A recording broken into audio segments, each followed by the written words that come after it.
Hello guys, good morning. Paalis po kami ngayon. Puntang grocery, mamimili kahit konti. O ayan, kasama ko po yung pasaway kong apo. Tinulugan niya kami. Ayan, papasok na po kami sa loob ng grocery para tumingin kahit konti. Kaya ng budget, ganun lang. Paakyat na po kami, kasama ko po yung magulo kong apo. Akala mo sa kanya yung grocery. Siya yung boss daw dyan siya. Nasa hagdanan na kami. Ayan guys, nasa loob na kami. Namimili na.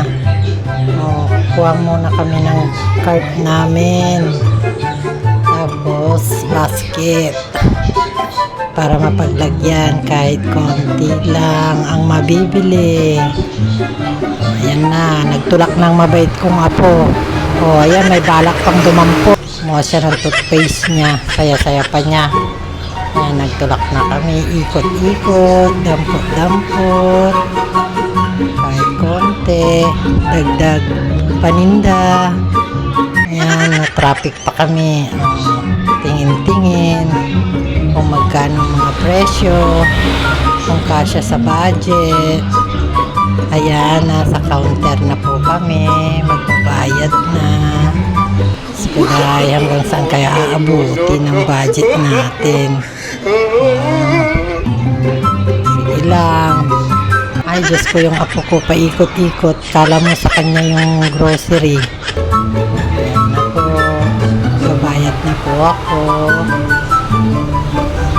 Ayan na po kami. Pauwi na.